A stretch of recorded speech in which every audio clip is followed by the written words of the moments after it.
All right, I'm back on. I don't know why the bandwidth dropped out, but we are back. There, a little music, a little clapping. We're back for part two. I don't know where I got cut off on that rant I was doing. Um, no, nobody tripped over the plug. Sometimes the internet goes away for a split second and it knocks us off air. Um, Okay, if you hear me and you don't see me, refresh your browser. This comes up every time we get knocked off. People are going, I hear him, but I don't see him. Just refresh your browser, and there I will be. Okay, so where did I leave off? I need to know what the last thing was that you guys heard. Matt, can you come in and tell me what the last thing was? Forwards 30 to 1. Okay.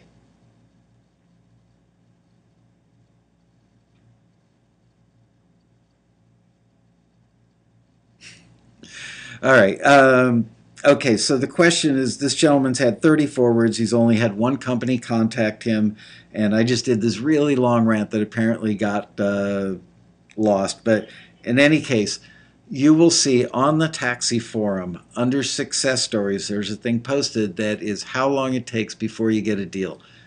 There are many, many, many, many examples of people. Yeah, talking about the forwards. Yeah. Right, but where at? I don't remember exactly. All right. Anyway, so you'll see many, many examples of people who got contacted months later, maybe a year later, 2, 3, 4, 5. We've had examples of 6, 7, or 8 years later where libraries, publishers, and music supervisors held onto a piece of music, and all of a sudden somebody needed it. So there you go. The thing is, people often get frustrated by that. They give up, they quit making music, they don't renew their taxi membership, and then 3 years later, all of a sudden, they get stuff, they get contacted by a library, and they realize, geez, I could have been making more music during that 3-year period, and gee, I just pissed away 3 years of productivity because I was frustrated that I hadn't heard anything back. Trust me, if you're getting forwards, you are very likely to get contacts, and there is no such thing as a magical ratio. Like this guy says, I've had 30 forwards and I've had one contact. I can't promise anything. I can't guarantee anything, but I would say if you've had 30 forwards, that it's likely that you will get more entities that will contact you. But don't let your imagination run away with itself where you think, in my mind, my music went from taxi to somebody who's sitting at a desk in Hollywood waiting for the music, and lo and behold, this guy got my music today, and as soon as he gets it, he's going to listen to it, and he's going to fall in love with my piece of music, and then he's going to pick up the phone and go, hello, Bob. This is Joe from Joe's Music Library. I heard your music today, and it's genius. I want to sign it right now. Probably not going to happen that way. Truth be told is everybody in the world is busy because we're all overwhelmed with internet stuff and connectivity. They've got multiple sources of music or multiple sources that they're getting music from, and they're going to get to it when they get to it. And chances are they will get to it. As I've said before, it could be an example where they're looking for horrific music. Let's go with holiday music. Somebody runs a listing in July for holiday music. When are they going to get serious about going through that batch of holiday music to see what they want to sign? Probably about 60 to 90 days before the holidays, because that's when they're going to start pitching holiday music for this year. So even though they may have run the listing on May 15th of 2015 and the listing deadlined on July 1st of 2015, and we sent it to them on July 10th of 2015, chances are they're going to get serious about it and start listening somewhere around September 15th or October 1st, because they know that the holiday commercials and the TV shows that are going to need holiday music for post-production are probably going to start taking place in October, and they're going to air starting, mid-November, Thanksgiving time.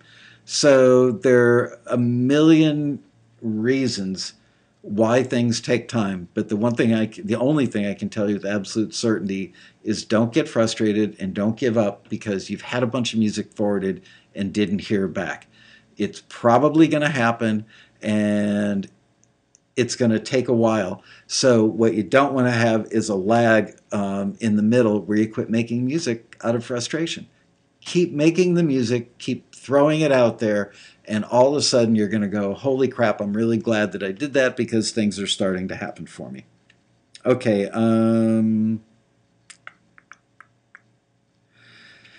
Do the screeners listen to our music with headphones? Is there a particular brand or model that they use? Matt says in his notes, 2 people asked this question. Where did those headphones go? All right. Many of our screeners bring their own headphones. I would say probably the majority of them listen to the earbuds that came with their iPhones. Some of them even have better sounding earbuds than that. I would say that some percentage of them that either lost their own earbuds or didn't bring them or whatever use these babies, which we keep on hand. And these are, hard, there we go, Sony, really hard to read. So they are Sony MDR XD100 stereo headphones. They're relatively inexpensive, decent sounding, but not great sounding headphones. For the same reason that you don't mix on, amazing $5,000 speakers that may color the sound and give you a false sense of security because they make everything sound so great. This is why people check music on Oratones, which are just like a little 4-inch, one speaker in a box kind of thing. This is why people use NS10s. NS10s are not great sounding speakers, but if you can make something sound good on NS10s, it will generally sound good elsewhere. So we also at one point had much better headphones than these, and they were getting stolen on pretty much a weekly basis. So now we have these relatively inexpensive Sony headphones. I remember at the time, this is probably 6, 7, 8 years ago, we sat down and we tried, I don't know, 8 or 10 different kinds of headphones, and these came up as sounding pretty darn good and not costing a lot of money. So that's what we use. But like I said, many, if not most, of the screeners use their own earbuds. Probably because they don't want somebody else's earwax on their ears. So there's the answer to that. Do the screeners read forum posts in the peer-to-peer section or in the general section? I.e., do they listen to works in progress that we may post? Probably not, is the truthful answer on that. These guys, all of them have other jobs that they're either out there producing records or other jobs in the industry that they do. They're independent contractors for Taxi. They're not on salary. They're not on staff. We have a pool of them. We know what their specialties are, and we call them. I was just reading Russell Landver's post. Sorry, I got distracted. How much it sucks to listen to Taxi TV on your Android in the car on your way home from work. Sorry, Russell. Anyway, the screeners don't hang out on the forum. They do occasionally visit the forum. That's why we've got the screener shout-out section. We encourage the screeners to go on there. We like them to see what they're getting pats on the back for. We like them to see, when people aren't being complimentary to them. Thank God. Most of the stuff that we see in the screener shout-out section is surprisingly favorable. But the screeners, I would say more library owners and producers and other industry people that actually run listings with Taxi tell me that they've been on our forum. Sometimes they call me up and go, I'll get calls at night on weekends from people I know, pretty big people in the industry, calling me up going, dude, Lasco, there's a guy in your forum that is such a bonehead. I can't believe he actually put this out there in public. I hear more feedback from people that are producers and or library owners that not only subscribe to our emails and see our listings, but they go on our forum, they come to the road rally, they feel like they're part of the Taxi community because they get so much music from us. they are more prone to hang out on the forum than the screeners. Just my personal observation. Um, the IRS considers them independent contractors. We've been audited twice for that, and both times came up 100% clean. Um, and let me tell you, IRS audits are expensive and frustrating. The screeners come and go as they please, by the way. We offer them work, and they can take it or not take it. They use their own gear for the most part. They can even say, I'll be there on Wednesday to screen XYZ, and then they don't show up because they're producing a record and it ran long. So there are all these things, and like I said, all of them have other forms of income, and taxi screening is one of several things they do. But just in case you're worried that screeners don't show up for a particular shift, it's extremely rare that we just have, not extremely rare, but it's rare that we just have one screener for one thing. Usually there are 2 or 3 people on something. So if somebody can't make it on Wednesday, even though they said they would be here on Wednesday, they will show up Thursday and clean up what's left. All right, I think I have covered everything. Oh, no, here's another one they haven't done. I'd like to know how to decipher the listings. Well, watching taxi TV is probably the best thing you can do. If there is no upfront payouts, do I assume that it is a library? Well, it'll say in the listing if it's a library or not. And libraries are also called music licensing companies, music licensing firms, film and TV music publishers, all those, a music library is, the words music library are interchangeable with all those other things I just mentioned. Do I write something with the same tempos, instrumentation, etc. of the alas? Again, the listing practically tells you.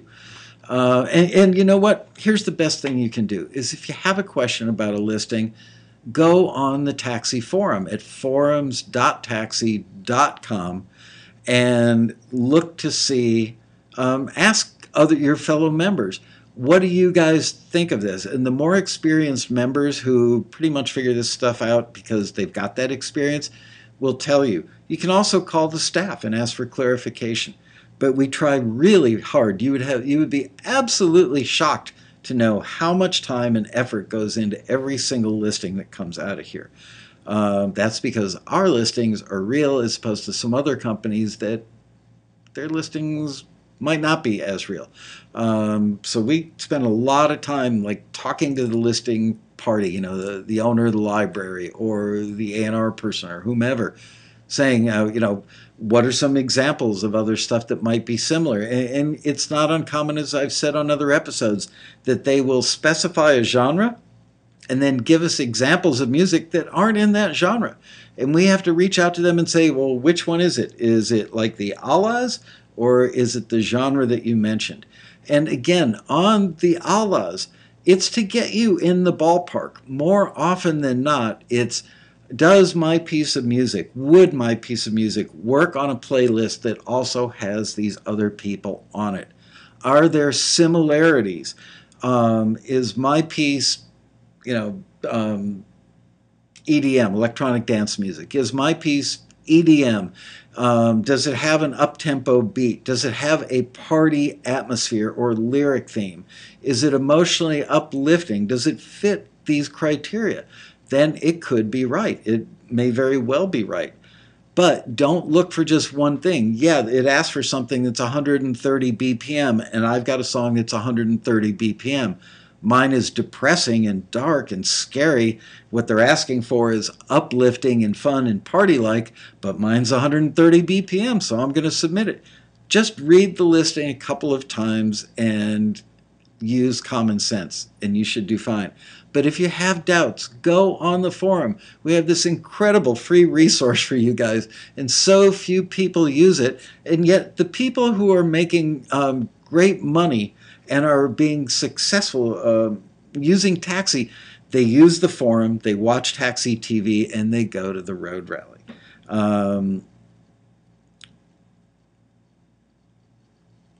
I'm trying to scan the thing.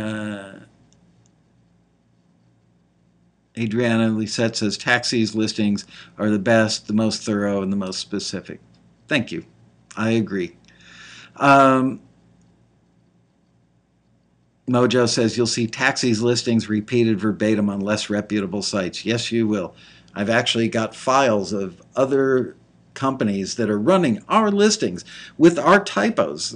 So it's not like they've got access to the same person that we do and we both got the same listing, although that could happen. But when you see the same listing worded the same way with the same references and the same typos, that means they took it from our website, put it on theirs, and just changed a few words. Any person with any common sense would look at these two things side by side and go, yep, they ripped off the taxi listings. And they don't even know where we got them from. Okay, not really a writing question. What do you do when someone else's copy your songs for EQ reasons? I don't understand. What do you do when someone copies your song for EQ reasons? I don't think there's a problem. If you're saying, you've got a great sounding bottom end and you worked really hard to get like the perfect bass and kick combination and you EQ'd something a certain way and then you hear it on another song, I don't think there is a legal remedy for that. I'm no attorney. I could be wrong, but I do not believe that copying somebody's EQ or trying to match it is going to work or is an issue. Scott Hansen, who owns a restaurant, says, on tonight's Taxi TV menu, we're serving our classic deluxe pizza with anchovies. I love anchovies. And a cold glass of Dortmunder, free for all taxi members. So if anybody's a taxi member and you live in Cleveland and you walk into Scott's restaurant, you're going to get a free cold glass of Dortmunder.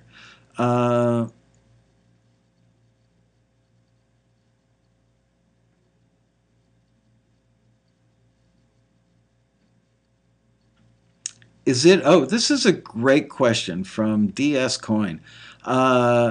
Is it okay to submit an adult contemporary Christmas song for a general AC artist listing?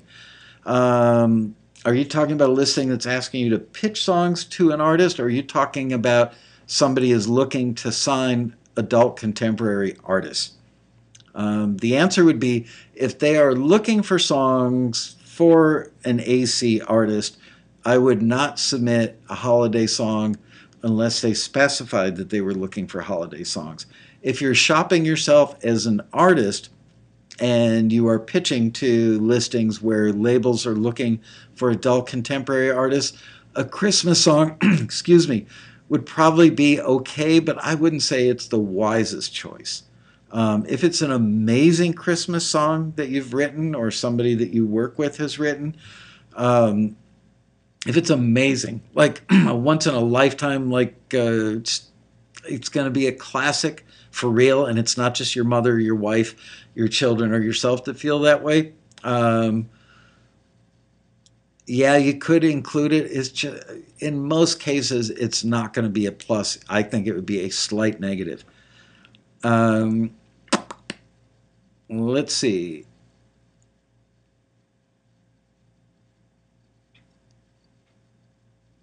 Russell has obviously gotten home from work because now he's typing. Of course, he was typing before. Were you typing while you were driving, Russell? Bad. Okay. Oop, I need to scroll down, get some more questions here, and take a sip.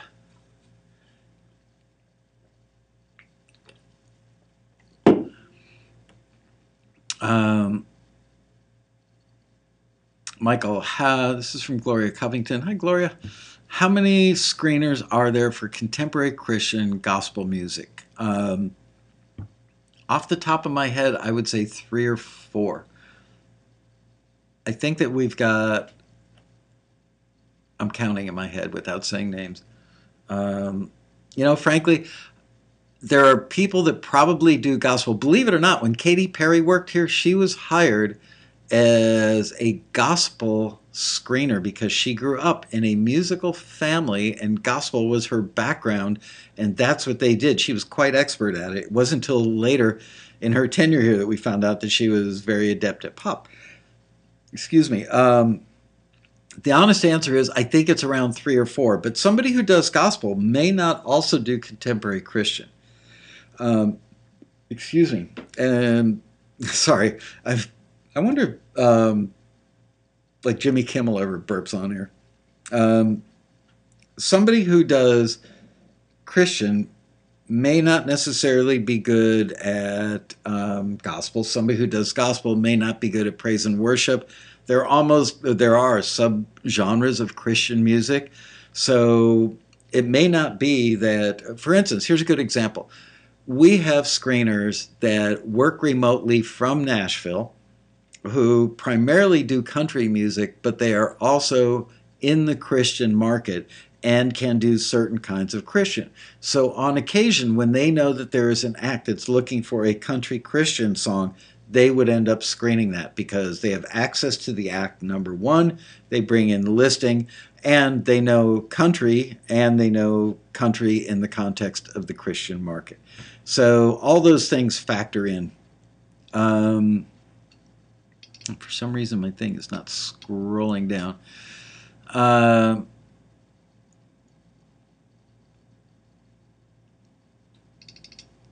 Michael, could we do a custom critique asking for the same screener who returned it to send in after we make corrections to see if the screener feel that we addressed the reasons the song was returned? That would be very instructive. Yes, absolutely. And I've got to say, not all of our screeners have qualified to do customs. It takes somebody who is particularly articulate and somebody who can give long, very exacting answers to do customs. So we may have somebody who is quite expert at doing film and TV in the short form critiques. They know the film and TV market. I think I've used this example before, but let's say we've got a screener who works for us that is a huge blues artist, big blues artist that also screens for Taxi. Now that person, I've got to go back to the question. Oh, okay. That's not even a good example. Oh, okay. If we ran a listing where somebody is looking for contemporary blues influenced alt rock for film and TV in the general vein of, oh gosh, um, Black Rebel Motorcycle Club. Did I get that in the right order? Other artists like that. Uh, okay, that blues artist who screens here and could do, straight up normal blues all day long and be like one of the greatest experts of all time would not be right for that because they wouldn't understand what bluesy alt rock should sound like in the context of a TV show like Sons of Anarchy. All right. So, on the other hand, if a member wanted a very in depth custom critique of a traditional blues song or even a contemporary blues song, but not in the context of film and TV, that person might be perfect. So, it's not a fair statement for me to make a blanket statement and say, hey, guess what? Yeah, you had a screener that forwarded you several times or didn't forward you, and you want to now submit stuff to them to get a custom critique.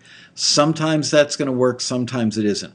Your best shot is sending an email to headscreener@taxi.com and asking that question. Say, screener number 321 gave me a little bit of feedback that I thought was really good on a recent submission. Is it possible that that person could do a custom critique for me? And headscreener@taxi.com, who is Andy, will tell you, yes, that person would be really good at giving you a custom. There's your answer.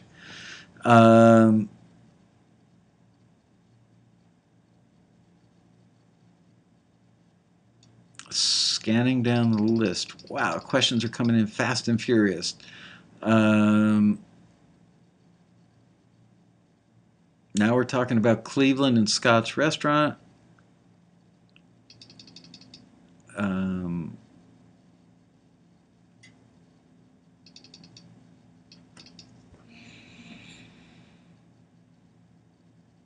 I see something about Katy Perry from Mojo, and he didn't say.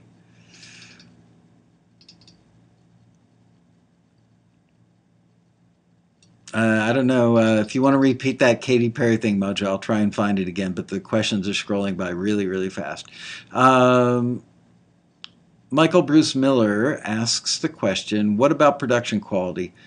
Will MSs re-record a song? Oh, music supervisors re-record a song if the lyrics, melody, and harmony work, but the production is not so good. Extremely slim chance that will happen, usually because of a time crunch. Especially in the case of episodic TV, where it's they're on a weekly schedule. Oh man, I love your song, but can you go in and cut another version or remix it or remaster it or do this or do that? They don't have the luxury of time. They certainly don't have the luxury of time to go out and find another artist or band to recut your song. So I won't say it'll never happen, but it's extremely unlikely. In the case of a feature film, if they're, if they've got a longer timeline and they're ahead of the game, and they love a song, but they would love to hear. What's the guy's name that did the great ukulele cover of "Over the Rainbow"? Somewhere over the rainbow. Maybe somebody who's a true visionary would say, I bet if so and so covered that song in this style, that would be incredible for the scene. They've got the budget, they've got the timeline. That could happen. Certainly not in episodic TV. Um, are audio CDs still the best thing to give someone at the road rally who wants to hear your music? Um, I personally would say yes. The members might actually give you better feedback than I. But I will say that it's not uncommon that people hand out, I'm looking to see if, no, I don't have them laying around here, hand out thumb drives. Oh, let me see very quickly.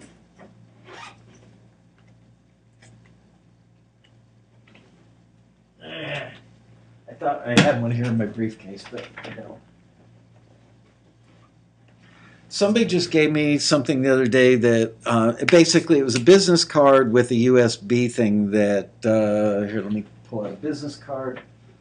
So imagine a business card and it had a USB connector that folded up into the business card. So when you wanted to play it, you just flip it down and shove it in. That way you've got the person's information on the business card and you've got the ability to plug it in and use it. I don't know about most people in the industry, but myself, when I get a USB drive, I worry about, is there something on there that's going to infect my computer and render it a worthless brick? That's a possibility. So just saying, anytime you're plugging in a USB drive, you could be in deep trouble. But I think that they are becoming more common or more commonly used. Scrolling down, scrolling down.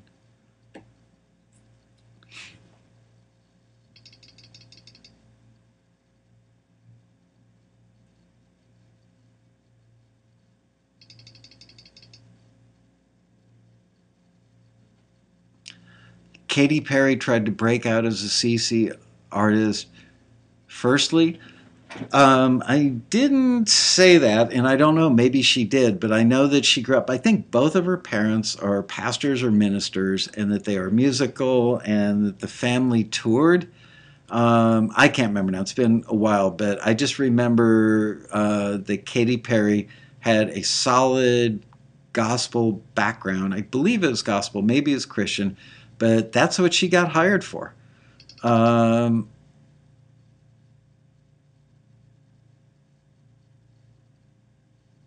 Somebody's asking something about mastered tracks, and Jay Zakara said, from the music library peeps I've talked with, they tend to master the tracks, so it would seem that we do not need to submit mastered tracks. Years ago, a few years ago, I would have agreed with that, but more and more libraries are liking stuff to come to them mastered. Now, am I saying you should go spend 50 to $100 a song and get it mastered? Probably not worth the investment. Um, Put it this way. If you're submitting multiple songs to a library They love it when the levels match. I notice it on the show when I'm playing music from different members. The levels are all over the place. The bottom end, the top end are all over the place. So, should you try and have your levels sound the same, even more importantly than looking the same on a meter, especially on a peak reading meter, it's hard to tell. But, do these things sound like they're at a similar or identical or as close to identical as you can get level? Is the bottom end consistent from song to song to track? Is the top end consistent? Of course, if you're comparing an acoustic, an acoustic guitar, ukulele, glockenspiel cue compared to, a big punchy, dancey EDM track, they're not going to be identical, but you could compensate the levels so that you won't have to adjust the volume knob when they're played. At least that level of mastering is probably a smart idea. Some companies don't even have CD drives now. I don't know. I think everybody's got a CD drive. If you're talking about music libraries, they've got to, because they're going to get stuff that's going to be on CD.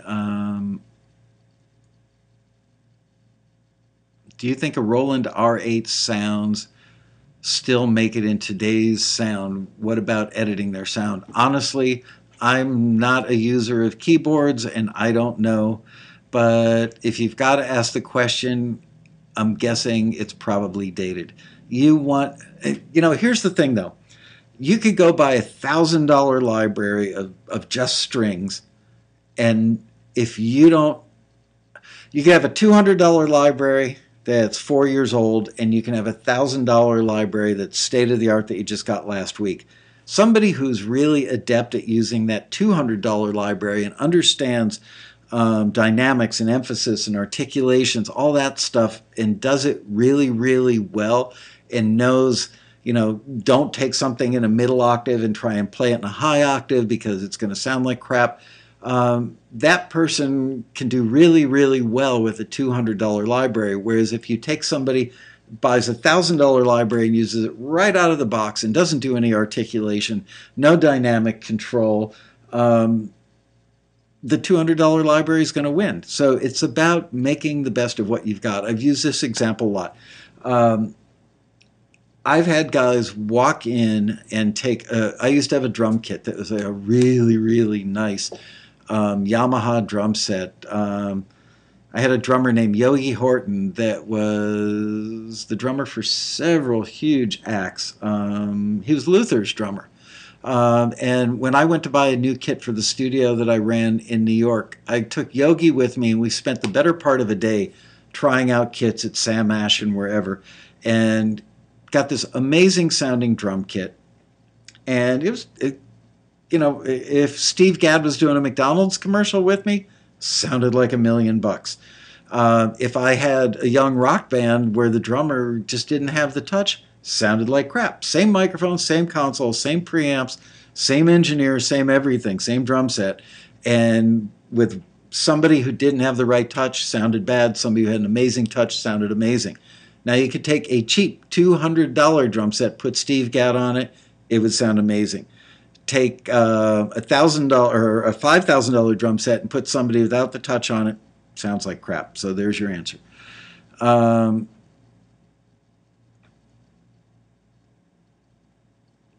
Michael Bruce Miller says, I don't have the film TV background, but I do have the music composition background. I'd be happy to do detailed customs. Could I get a job as a screener? Sadly, the answer is probably no. You got to have, being great at composing is different than being great at composing for film and TV. I would make the argument that in many cases, not all, but many cases, you're better off knowing what works with picture and what works with dialogue, and under composing. It's not about listen to the chops that composer has. That's the most brilliant composer since whomever. The music supervisors are not looking for brilliant composers, certainly not for instrumental cues, certainly not for reality TV. Rarely, now it would be a different case if they were scoring a major motion picture like Inception.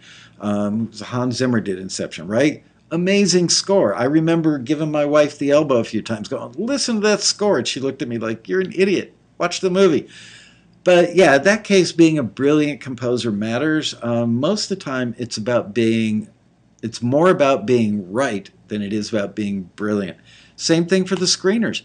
Um, Going back to the blues thing, if we have a screener that is a blues specialist, a world-class blues artist, they might do a really poor job screening blues for blues cues, sorry, blues cues for reality TV because they wouldn't know what works in reality TV. So it's two different disciplines. Um,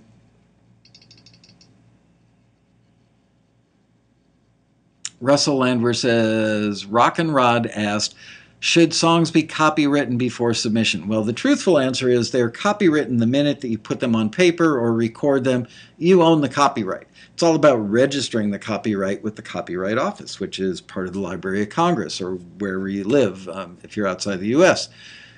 It only becomes important if there is ever a question about who owns that copyright. So the date of registration for the copyright becomes critically important. Many of the members, taxi members, and other people who are primarily involved in doing little instrumental cues for primarily television, and maybe even I could go further and say primarily for reality TV, don't worry that much about registering a copyright and spending 35 bucks or whatever it is to register a copyright for a 90-second cue that wasn't brain surgery, because it's not going to, it in and of itself is not going to generate a check for 50 grand or 100 grand or $200,000. It's going to generate, if you're really fortunate, $1 here, $5 there, $25 here, $100 there. It's a very smart dear friend of mine who's one of the captains of our industry, more like a general of the industry, once said to me, Michael, it's a penny business. You just got to get a lot of pennies. He was right. And so why would you want to spend 35 bucks registering a cue that's going to make you a couple bucks here, a couple bucks there? I think is the attitude of most people who create that stuff. Now, that said, I can't give you legal advice. I'm not an attorney. Sometimes there could be a problem where you need to prove the date of copyright or the registration on something and you wish you had copyrighted it. So there you go.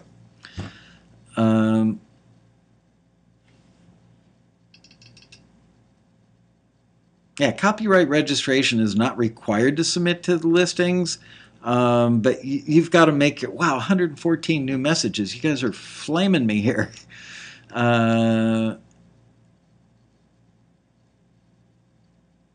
I'll bet if you ask guys like Matt Hurt,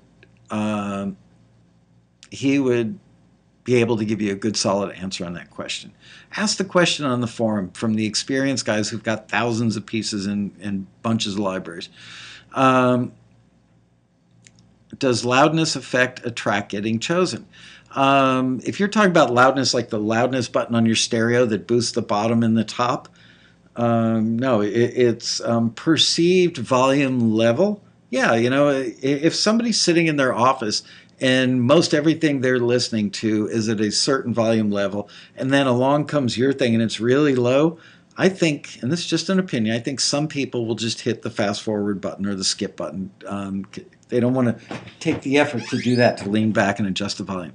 Katy Perry was signed to Red Hill Records. Her first CD was called Katie Hudson. That's from her Wikipedia page. And I believe that her name was actually Katie Hudson when she worked here. She wasn't Katy Perry yet. And she had already had a record deal and was dropped from the label. And I think it might have been after Red Hill. I don't know. But it was, the reason she left here was because she got a call from Jason Flom, who signed her to the record deal, I believe at Capitol. That was the thing that made her famous. Oh, and the Red Hill thing was a Christian record. There you go. Thanks, Blues Man. Thanks for checking that out. Okay, Okay, scroll. Oh my gosh, you guys are Luther who? Vandross.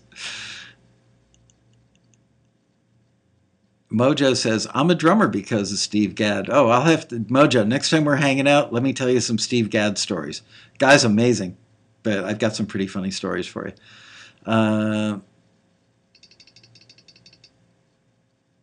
Mojo very wisely says, music for picture doesn't draw attention to itself, and he's right. More often than not, it's supposed to support an emotion and support the scene, and music is rarely the star. Sometimes it is in the case of a video montage where there's no dialogue, and the lyric of the song combined with the emotion and the melody of the song and the tempo, all that stuff completes the thought.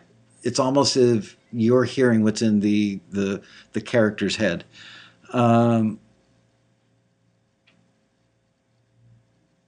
Dave H. Machine says, I would argue if you're writing themes for movies, your composition skills matter. Yeah, I agree. I think I said that a couple minutes ago. Wow, it's $55 to register a song now or a group of songs. Wow, wow, wow, wow, wow. Michael Bruce Miller says you can register a compilation for $35. Okay, I'm going to skip past that stuff because we've talked about it and get to the bottom of the list. Who does Katy Perry's hair? I have no idea.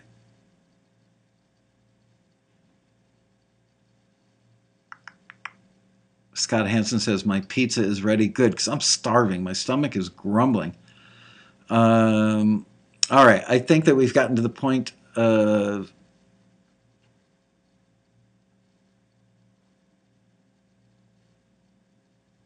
Russell Landwehr says, Gavin, let's talk about RMS and the taxi forums. That's a great subject to get people to weigh in on. Are you talking RMS as in root mean squared, as in levels? Or RMS, is that like a new hip-hop band that I'm unaware of? Anyway, all right, we've gone for an hour and 41 minutes, so thank you all for sitting in with me for this long. I hope I got to a lot of your questions. Great questions today, and we will see you next week for yet another exciting episode of Taxi TV Live. Bye-bye, you guys. Have a great week.